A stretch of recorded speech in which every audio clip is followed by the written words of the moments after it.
Mangwanani akanaka muri yeZimbabwe tinokuchingamidzai zvekare kune chimwe chirongwa pano paZim Facebook Secrets and Confessions. Tadzoka zvekare nemamwe messages kuri sei kwose kwamungava muri kumativi mana enyika. Rekedzai tibva tapinda messages edu atadzoka takakubatirai tichingokukurudzirai kuti munge muchiita like as well as to comment comment section tichibatsirana nana haidi.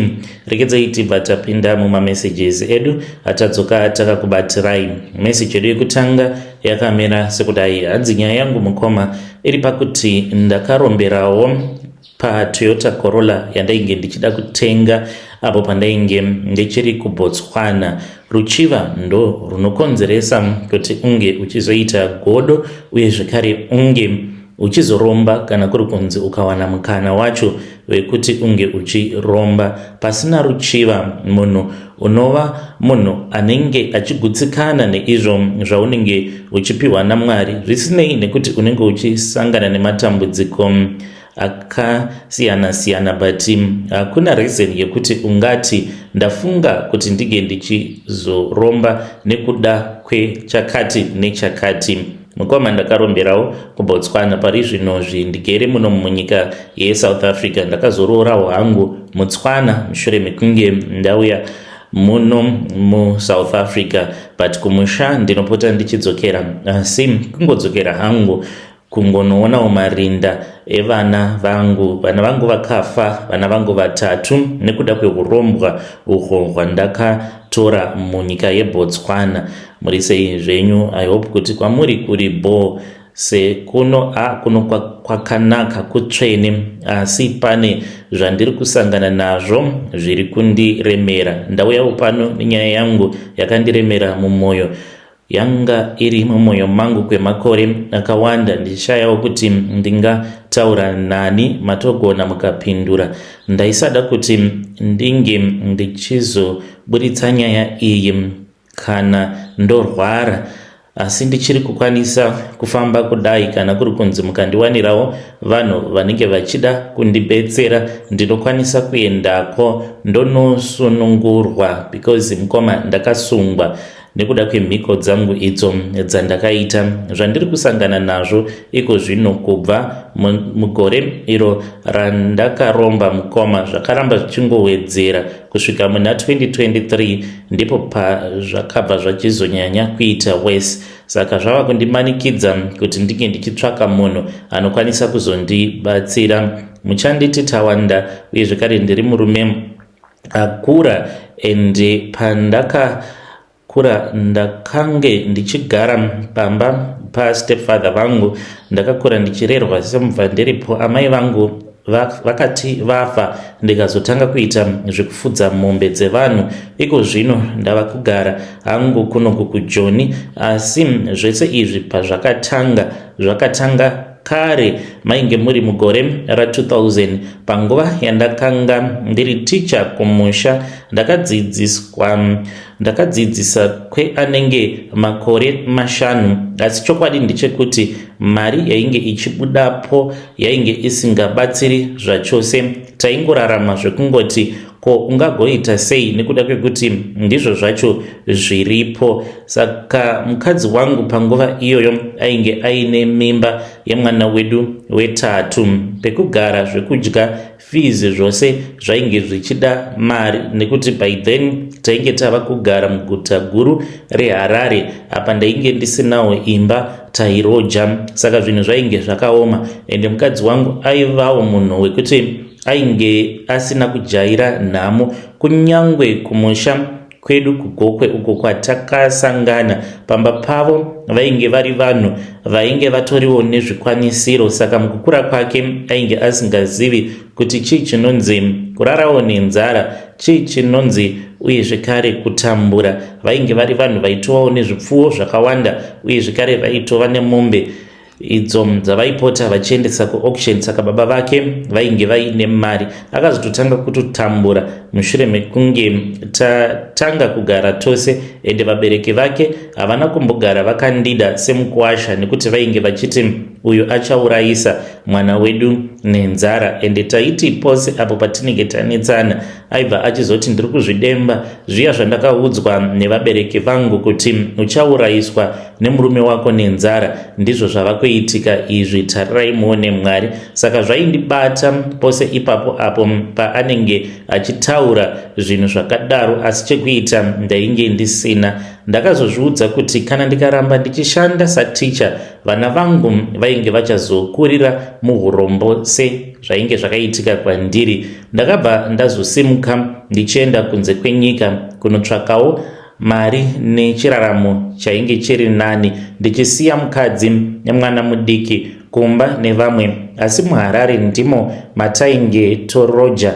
Ndakasvika kunze kwenyika ndikaona kuti upenyu hauna kutambanuka sezvandaifungidzira kuti ndizvo zvainge zvichazoitika. Takawana basa rekuchengeta mombe, tichirara mumisha yainge isina magetsi, tichidya zvishoma zvatainge tichikwanisawo kuwana, tichishanda zvekare sevaranda. Mari yaibuda yaiva shoma zvekuti yaiperera pakudya, pakutumirawo kamari kashoma kumba kwainge kuine mudzimai nevana, pasina kana chainge chichisara. Umwe wandaisangana naye pabasa akazoramwawo basa racho iroro ndokubva aenda kuguta guru kuGabs. Ini ndikabva ndasara ndiri ndega pabasa. Ndaita 1 kana kuti 2 years ndisina kudzoka kumba. Mainge muri mugore ra2007 ndipo pandakazodzoka kumba. Handina kuudza munhu date randaizosvika kumba kwacho. Ndakawana mukadzi wangu ari mumba, ainge aine umwe murume. Ndakangomira pamusuo, mukoma zvandakaona mukadzi wangu achiita neumwe murume zvakandidzimba mwoyo. Ndakanzwa kubvunda kudedera muviri wangu wose. Mukadzi wangu akabva apfugama pasi akatanga kuchema achiti ndinokumbira ruregerero, but now ndakazozviona later on kuti kupfugama achikumbira ruregerero yainge iri nhau yekutoti aitoda kutoti chikomba chake chinge chichikwanisa kuzotiza. Ende ndo zvakaitika. Murume uya akati atiza, mukoma akaramba achindikumbira ruregerero. Vabereki vake vakapindira. Ndakamuregerera nekuti ndainge ndichidawo vana vangu, asi kubva pazuva iroro ndakanga ndatsemuka mwoyo. Ndakanga ndiine kamari kashoma kandaiva nako, ndakakashandisa kamari ikako ndikakwanisa kuzotenga stendi yekumaruzevha kwedu kwatinobva kuGokwe. Pandakaudza mukadzi wangu ainge asingatodi zvose izvozvo. Chaaingoda kuti tinge tichiita ndechekuti tirambe tichingogara muHarare chete. Ndainge ndaneta nekuroja ini. Takaenda kunogara kuGokwe uko kwandainge ndawanawo kamunda kangu kadiki ndichiti apawo ndipo ndichazosiyirawo vana vangu vanozongowanawo pekutangira.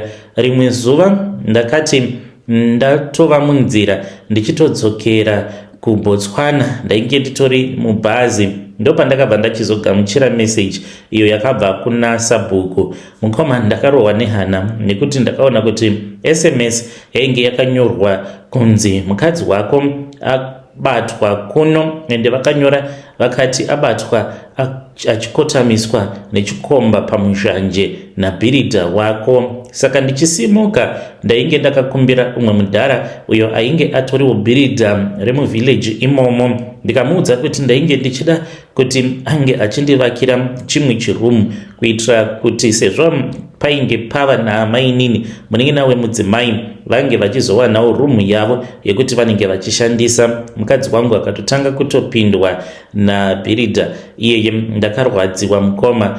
Ipapo ndikangoti mwoyo wangu ndipo pawakatanga kuora zvekare nekufa, kuti ndinge ndichikwanisa kudzoka kumusha. Ndakaona kuti zvainge zvisingaiti, saka ndakaenderera mberi nerwendo sezvo dzimwe mari dzacho tainge takatoita dzekutobatanidza kutoti ndinge ndichikwanisa kuzoenda kuBotswana. Saka ndakaenderera mberi nerwendo rwangu. Ndakati ndasvika muBotswana ndikashanda, asi zvainge zvondiremera. Mukadzi ndakazomubata ndikazoona kuti mafoni ainge asingachapindi, ainge atotiza kwaainge aenda handina kunge ndakaziva. Akatozomboenda akanowanikwa akagara kumarriage kwaMutare, kwava kubva achizodzoka akatanga kugara muHarare umo maainge achifarira kugara. Zvainge zvisiri nyore kuzvigamuchira kuti ndo zvainge zvaitika, asi nekuda kwekuti vana vangu ndainge ndichivada, ndaitiwo pandinenge ndakwanisa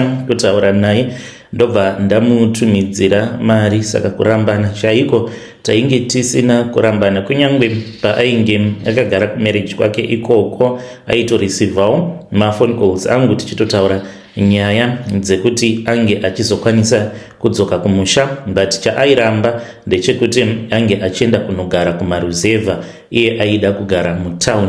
Ndokusaka tainge tichinetsana. Saka ndakazongogumirwawo neupenyu, ende basa racho rainge richirema iro randaiita rekufudza mombe. Ndopandakabva ndachizosarudza kuti ndinge ndichizobva munzvimbo iyo yandainge ndichigara, kwava kubva ndachizoendawo kuGabs. Ndakati ndasvika muGabs ndakabva ndachizosangana naClive, ndiye akatondigamuchira sezvo ndainge ndisina munhu wandainge ndichiziva muGaborone. Ndiye wandakazotanga kugara naye pamba pake. Zvinova zviri zvinhu zvandakatoshamiswa nazvo kuti ko Clive akazotenga imba munomu muSouth Africa, sei chii chakaitika kuti ange achizosvika pakutengawo imba. Zvadaro mukomanashi ndakabva ndachizotanga kumubvunza kuti asi iwe ko mari yose yawava nayo wakaiwana kupi? Ipapo ainge achangobvawo mukutenga imwe Toyota Corolla yake iyo yandakazotanga kuchiva ndichiti dai yainge iri yangu, dai ndisina kumbogara ndakachiva upfumi hwake Clive ndingadai ndisina kuzoromba. Saka mukunoromba kwandakazoita mukomanashi iye ndiye akandibatsira. Takaenda tose kune imwe n'anga mushure mekunge ati ndiri kuziva kuti situation yako yakamira sei, saka ndoda kuenda newe uko kwandakanobetserwa. Iye akataura achita sekunge munhu unofanira kuti unge uchitevedzera zvose zvinenge zvichidiwa pachivanhu uye zvekare nekuremekedza midzimu yako. Akati izvi zvamunoita zvekuti kana muchinamata munenge muchiti Holy Ghost fire, muchidzinga mweya yemadzinza, ndo zvinokonzeresa kuti munge muchizofuratirwa nemadzimu venyu. Saka kana ukadzokera kune zvechivanhu uchaona kuti life yako ichatotanga kutosununguka, uchatotanga kutoraramawo uchitofambawo nemotikari dzakaita semotikari idzi dzatinofamba nadzo. Saka ndakabva ndachizoti handei kun'anga kwacho. Taenda kun'anga, ini ndaiona sekunge maybe ndainge ndichitonobetserwa nenzira dzechivanhu, ndikatombosiyana nazvo zvekunamata ndichiti izvi zvana Holy Ghost fire ndo zvinokonzeresa kuti zvinhu zvangu zvisanyatsokufamba zvakanaka, nekuti unenge uchitofaya uchitoti Holy Ghost fire, uchitodzinga mudzimu uyo unenge wakauya kuzokupa zvakanaka, iwo wava kuti mweya yemadzinza handidi. Saka ndainge ndava kuda kuti ndinge ndichikwanisa kubudirirawo muupenyu sezvainge zvakaita Clive umwe wangu. Saka taenda kun'anga kudaro, ndine zvuma zvandakapiwa 6. Zvuma izvi ndakanzi ndaifanira kuti ndinge ndichizodzoka nazvo kumusha, ende zvuma izvozvo ndaifanira kuti ndinge ndichizonozvisiya pamakuva ehama dzekwababa nehama dzekwaamai. Yainge isiri nyore mukoma semunhu akangokurawo ari nherera. Saka ndainge ndava kutofamba ndichitotevedzera ndichitsvaka hama, ndichita sekunge ndiri kutsvaka hama nekuda kwekuti ndainge ndava kuda kuti ndinge ndichibatana nehama dzangu. Ndaiti kunyangwe ndikatsvaka hama yaamai kana kuti yababa zvikanzi inenge yakafa, asi ndaitomanikidza kuti ndinge ndichitosvikapo pamba ipapo.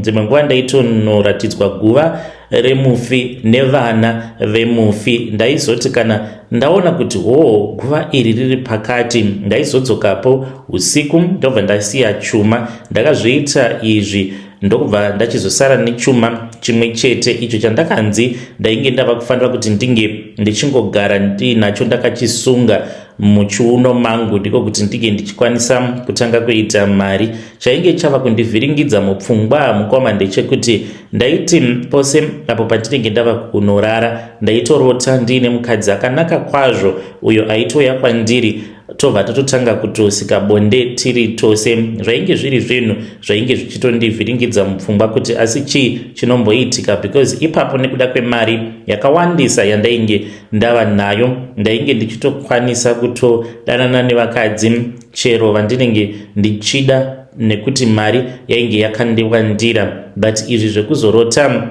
ndiine mukadzi wandinenge ndichirara naye zvainge zvichitondivhiringidzawo mupfungwa ndisingachazivi zvokuita. Saka mukoma ndakabva ndachizodzokera kun'anga. Ndadzokera kun'anga ndakanoitawo munyama wekuti ndakabva ndachizonoitiswa mhiko dzandainge ndisingazivi kuti kukanganisika kwadzo mhiko idzodzo. Ndarara nemukadzi anenge ari kumaperiod zvainge zvichazokanganisa zvakawanda, ende pose pandainge ndichazoputsa mhiko idzi nyoka yainge ichazotanga kukura, nekuti nyoka yangu yandiinayo yakabva pachuma icho chandainge ndakasara nacho pazvuma zvandainge ndakapiwa. Saka ndakanganisa mhiko. Ndine mumwe musikana uyo mutswana wandainge ndava nenguva ndichidanana naye, saka iye aida kungondidya mari asingadi kurara neni. One day ndakazomumanikidza kuti tinge tichizosika bonde ndokubva tarara tose,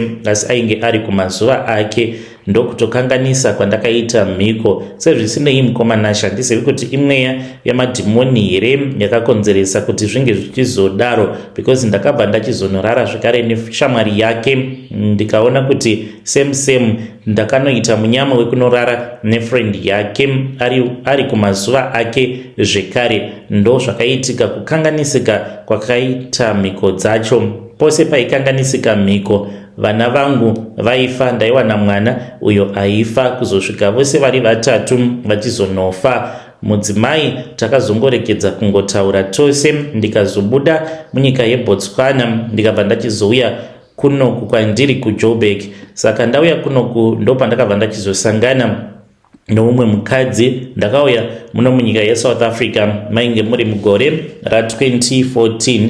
Saka ndakati ndatanga kugara muJoburg ndopandakabva ndachizosangana nemukadzi wechitswana uyo akandida uye zvekare neniwo ndinomuda. But dambudziko riripo mukoma nderekuti mukadzi uyu ari kutadza kundizvarirawo mwana. Kune kumwe kwandakazoenda kune imwe n'anga yemuno muSouth Africa iyo yakati kana mukadzi wako akakwanisa kungokuitira mwana, nyoka yako inobva yadzikama, especially kana kuri kunzi pakazvarwa mwana anenge ari mukomana. Sezvo nyoka yako iri yechikadzi iyo inenge ichida murume, saka inongodzikama chete nekunzi unenge wava nemwana mukomana. Saka dambudziko riripo mukoma nderekuti mudzimai wangu iye haasi kukwanisa kugarisana nenyoka yangu zvakanaka, handikwanisi kuti ndige ndichimubudira pachena. Ari kuwanza munyu mune zvaanenge abika.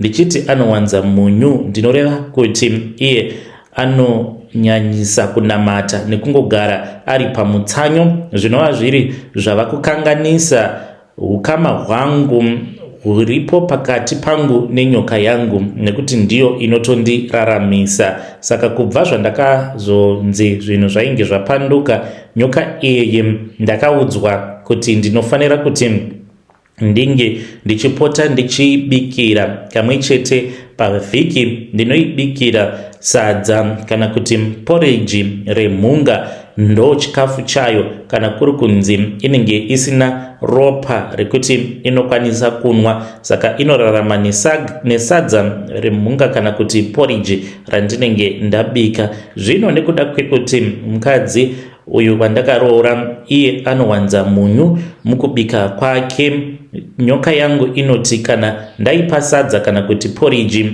inobva yachizotanga kurutsa. Zvinova zvava kukanganisa zvakawandisa murelationship yangu nenyoka yangu, zvekuti dzimwe nguva inokwanisa kana kutondiruma chaiko nekuti inenge yakanditsamwira. Ndichiuya pano mukoma ndo nyaya iyo mombe iri kundinetsa yekugara ndichirumwa nenyoka. Mukadzi anotofungidzira kuti zvimwe kuda ndine dambudziko remakumbo, but nyoka pose painondiruma makumbo angu anobva achizozvimba. Chandiunza pano mukomanashi ndechekuti ndiri kuda rubetsero. Mukadzi wangu uyu wechitswana akazonamatirwa neumwe pastor wechokwadi wekunigeria. Kubva zvaakanamatirwa altar yangu iyo iri muofisi mangu yakabva yatokanganisika zvekuti zvakandinetsa, zvakanditorera nguva kuti ndige ndichizoigadzirisa altar iyoyo.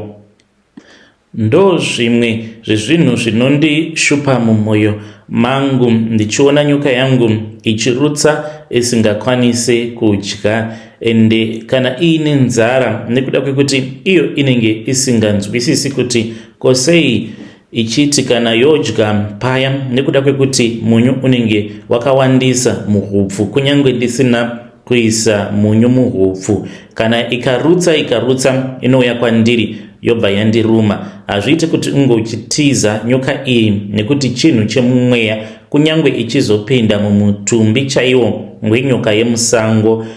Inenge yakagara pamutumbi chete, but inenge iri nyoka yemumhepo, saka nyange ukatiza inokuwana, inondiruma mumakumbo mangu. Ndine nguva dzekuti kana yandiruma ndinozvimba, makumbo anoita sekunge achaputika. Ndichiuya pano mukoma kusvika kwamuri ndiri kutyira kuti upenyu hwangu hunokwanisa kungoguma every time. Ndava kungogara ndichirwara, uye zvekare ndiri kungoramba ndichingorota ndichikandirwa muguva nevana vangu vari vatatu. Zvipoko zvavo zvinotouya zvotondibata, zvonondikanda mugomba, ndototanga kutofushirwa ndiri mupenyu. Handizivi kuti ndo kuzofa kwandichazoita here ikoko. Mukoma, kuti ndige ndichidzokera kuBotswana pane kumwe kutoromba kwekuti unenge wava kusatodiwa uko kwaunenge wakanorombera. Vava kusatoda kutonzwa nezvako nekuda kwekuti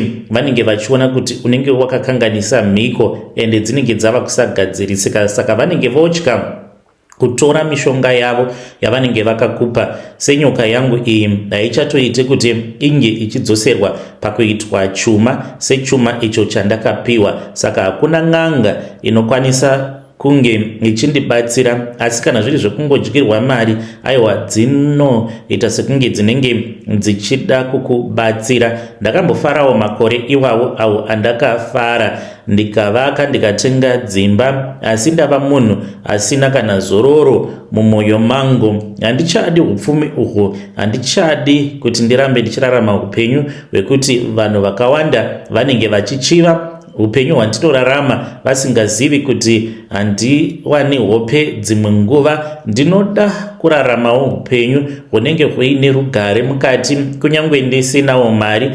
Pandinorara paya ndinorara ndichiziva kuti handina chikwereti nechikwambo, nekuti ndo zvinhu zvakaomarara izvozvo, kuti chikwambo chinouya pachinenge chichinzwa kuda kwauri. Ndanga ndiri kuda kuti ndige ndichichengetedza mukadzi wangu kuitira kuti asazofa, nekuti ndinomuda. Iyewo akandikanganisira mukoma nekuenda kwaakazoita kuchechi dzemaNigerian achizonamatirwa. Kana kuine achazoteererawo nyaya yangu, chandinongoda kungotaura ndechekuti hakuna rugare rwaunofa wakawana kuburikidza nekurombeswa. Ndo zvandinongokuudzai kune avo vanenge vaine tarisiro yekuti zvimwe kuda vachakwanisa kuzoromba vagorarama upenyu hwakanaka. Yes, kune vanenge vachikuona uchifamba nemotikari idzo dzinodhura, vanenge vachiti uyu munhu uyu ari kurarama upenyu hwakanaka. Sezvandinoita ini nemukadzi wangu, tinofamba nemotikari dzakanaka dzinodhura, but rugare handina mukoma. Ndiri munhu wekungogara ndichingorwara nguva dzose. Kana mukaposta nyaya yangu mukoma, mozondizivisa, ndichange ndichizotevererawo ndiri mucomment section. Vidare ndo message iyo yandakatumidzirwa ichibva kuna mukoma vedu. Ngatizamei kuti tinge tichitaura navo mucomment section zvakangoma hazvo vedu we. pandanga ndichibva pachat ravo kufacebook ndabva ndaona imwe message iyo yandichazoposta muepisode inotevera yevamwe mukoma vari kuratidza kuti ivo kana vakachata nemukadzi anobva afa mushure mekunge vabva mukuchata naye mukadzi iyeye. Saka I will try to read that one as well next episode. Regedzai tibva taenda panyedu inotevera. Nyedu inotevera yakamira sekudai so. Hanzi mukomana makadii zvenyu. Ndinokumbira kuti munge muchindiposterawo nyaya yangu makaviga chitupa changu. Nyaya iyi yakatorova but munhu haasi huku. Ndiri kufamba ndiri kuedza. Ndakaenda kuNigeria munozviziva here. Makore aya awo TB Joshua paainge achiri mupenyu ndakaendako namadam manje ndivo vamwe vanondipfurira because ivo madam kudzinza rekwavo kune vanhu vane mari yakawandisa. Saka madam ivo pandakazovabudira pachena kuti tichizosangana paya ndainge ndatoponda munhu ini ndakamuponda munhu uyu handichatauri hangu but ndainge ndiri mukorokoza. Saka zvandakaita mukoma ndainge ndine purpose pazvinhu zvangu zvose zvandaiita. Ndainge ndisina kudzikama muhana mangu ende ndaigara ndichiudzwa namukoma kuti dai wadzikama munhu ukabata mari haufambe uchishambadza kunyika yose kuti ndava nemari ndabata mari nekuti hauzivi anozokurongera chakaipa. But ndainge ndisina kudzikama. Nerimwe zuva takati tiri kumakomba mukoma tichitochera paya ndokubva ndatongodanidzira ndikati yafa mari. Zvechokwadi mari yainge yatofawo ipapo. Saka vanhu vakatozviona kuti muchinda uyu yabata mari. Saka pakuzoda kuzonobuda mune vamwe ndipo pakabva pachizoita dambudziko. Ndainge ndatogadzira mari dzangu ndakaona kuti ndinge ndichitengesera mabhaya kumakomba vainge vachitipa mari shoma. Ndikabva ndati ndava kutodzokera kutaundi. Saka ndakati ndichifamba kuti ndinge ndichienda kunokwira makombi ndipo paakabva achizobudikira muchinda uyo wandakazouraya. Saka akangobudikira ari 1 ende kubuda kwaakaita mune vamwe achinditevera hakuna akazviziva kuti ainge nditevera. Saka takatanga kunetsana ndokubva ndachizotiza ndichipinda musango ndichibva kumain road. Apa mumain road mainge makatezi mainge musina kana motikari kana munhu ainge achifamba. Apa achitonditevera iye aitoda upenyu hwangu because akatotanga kutoita sekunge anomhanya ende aipota achitorodza bhemba raainge akabata zviya zvekundivhundutsira. Saka ndakaona kuti sezvo murodhi mainge musina kana munhu ende iye ainge ava kutoda kutotora advantage iyoyo yekuti muhighway mainge musina kana motikari yainge ichifamba.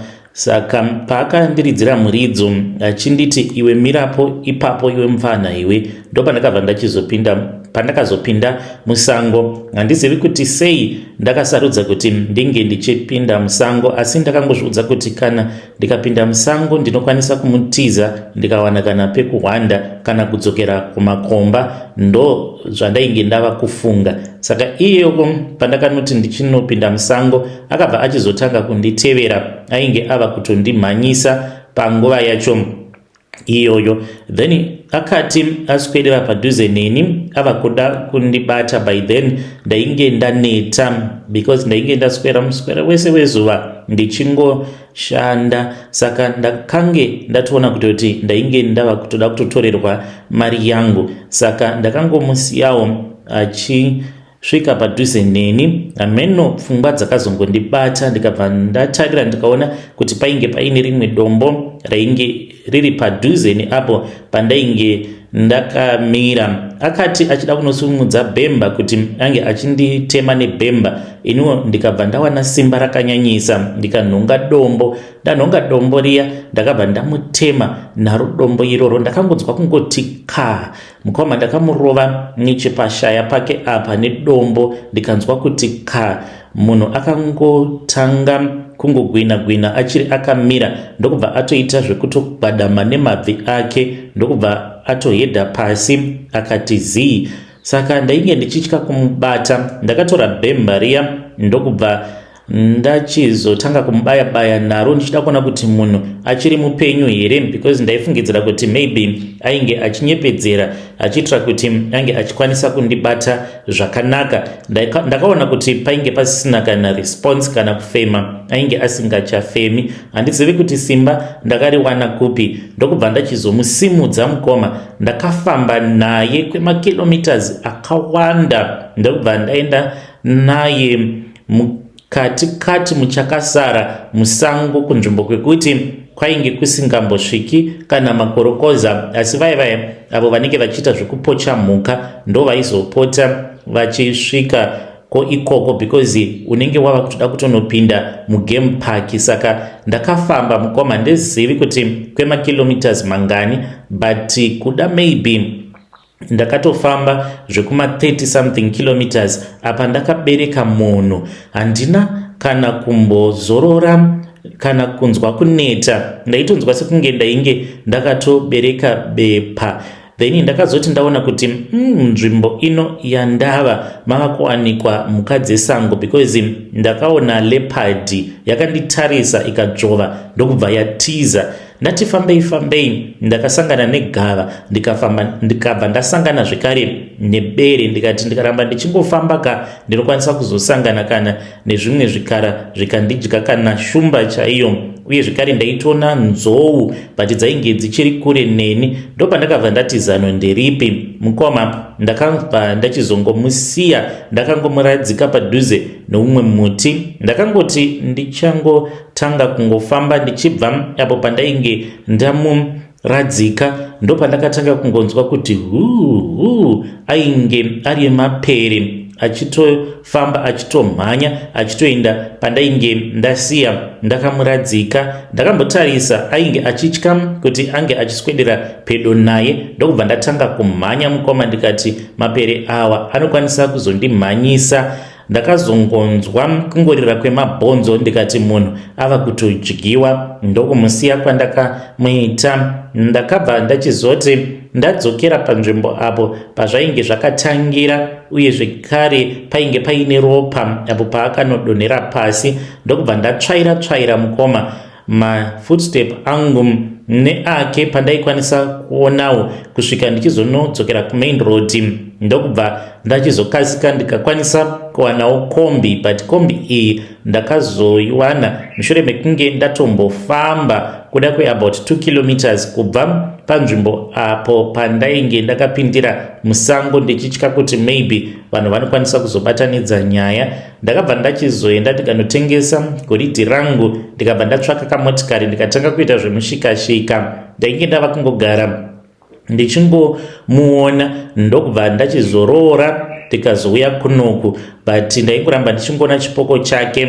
Patakazoenda kuNigeria mushure mekunge ndaudza mukadzi wangu kuti izvi ndo zvandiri kurota, baby akanditi ainge achazotaura navatete vake avo vakazoita kuti tinge tichizoenda kunoona TB Joshua. Chakandinetsa mukoma ndechekuti vakatobata musoro wangu ndikatonamatirwa, even though ndainge ndakatoponda munhu, but hatina kutaura chokwadi kuti chii chainge chatiunza kuchechi kwavo. Ndakangozviudza kuti kana vakangondinamatira nesimba randinonzwa kuti vanaro, zvinhu zvangu zvinokwanisa kuzofamba zvakanaka, but takati takatorara pahotel pavo. Chakandishamisa mukoma ndechekuti ndakatoona chipoko chemunhu wandakauraya. Kubvawo ipapo takabva tachizotanga kuronga, tikabva tachizobetserwa neimwe n'anga yemumakaremo muNigeria. Then n'anga iyi yakazondiitisa mhiko dzekurara nebenzi to this very day, each and every 25 December gore negore. Kubva apo patakaenda kuNigeria nemukadzi wangu tinotofamba tiri tose tichitotsvaka benzi randinenge ndichifanira kuti ndinge ndichizorara naro. Tinomukira makuseni kuma5 tototanga kutofamba nemotikari yedu, tikawana benzi nekuda kwemushonga neringi yandakapiwa. Kana ndikaikisa ringi iyoyo rinotouya benzi rotopinda mumotikari, totodriva totodzokera kumba. Kana tadzokera kumba ndinoswera muswero wese wezuva ndichirara naro. Christmas ini mukoma ndinongotambira Christmas ndakavharirana nebenzi. Ndinozoti mangwana acho makuseni ndipo apo patinozo kana tamuka tinoripa zvekudya uye zvekare tinorigezesa, then tobva tachizongonoridhampa wherever uko kwatinozongonoridhampa. Ndidzo mhiko idzodzo idzo dzandakanzi ndinofanira kuti ndinge ndichitevedzera, nekuti kana ndikaita saizvozvo mukoma zvinobva zvachizoita senani ndinenge ndava kusanyanya kuona chipoko chake munhu wandakaponda. Mukoma, dai kwanga kuri kunzi ndainge ndisina kuita self defense, kukuudzai chokwadi ndingadai ndangova churu kutaura kudai, because iye aitorodza bhemba rake achitoda kutonditorera mari zvine chisimba otosiya atondiuraya. Munongozviziva kuti zvinhu zvakadai zvinoitika especially kana uri mukorokoza, so I had to defend myself. Asi kuti simba ndakariwana kupi rekumusimudza ndichipinda naye mugame park hakuna anoziva. Vedare ndo message iyo yandakatumidzirwa ichibva kuna mukoma vedu zvakangooma hazvo vedu we. Ngatizamei kuti tinge tichitaura navo mukoma vedu ava mucomment section. Strange things indeed they do happen in this world. Inzwaiwo nyaya iri pano naimi haasi mashura iwavo. Nganzi mukoma Nashi, inini almost each and every Sunday ndinopa testimony yenhema. Ndiri munhu anotevera magod channels akawanda, saka ndinotongosimuka ndotopa a testimony, and I do this so that vanhu vange vachiona sekunge God is doing great wonders in my life. Handizivi kuti zvingava zviri zvinhu zvinokonzereswa nemweya wakaita sei kuti unowana zvivindi zvekuti unomira pamberi pechechi obva watanga kupa testimony yenhema. Dzimwe nguva ndinokwanisa kana kutozvitengera chero chandinenge ndazvitengera ndotoenda nacho kuchechi. Sepandakambotenga microwave ndakaenda nayo kuchechi ndisina kumbogara ndaivhura, ndikabva ndati onai zvandakaitirwa nemurungu wangu. Izvo kwainge kuri kunyepa. Mind you, ndachinja ndikati microwave so that vanhu vasazobatanidza nyaya yangu. Ndiyo secret yangu mukoma. Vedare ndo message iyo yandakatumidzirwa ichibva kuna vanzvadzi vedu. Hanzi ndinonyepa muchechi ndichipa matestimonies ekunyepa kana kutotenga chandinenge ndatenga kumashops ndobva ndati izvi ndakazviitirwa nemurungu wangu. Izvo kunenge kuri kunyepa. Strange things they do happen in this world. Asi ngatizamei kuti tinge tichitaura navo mucomment section.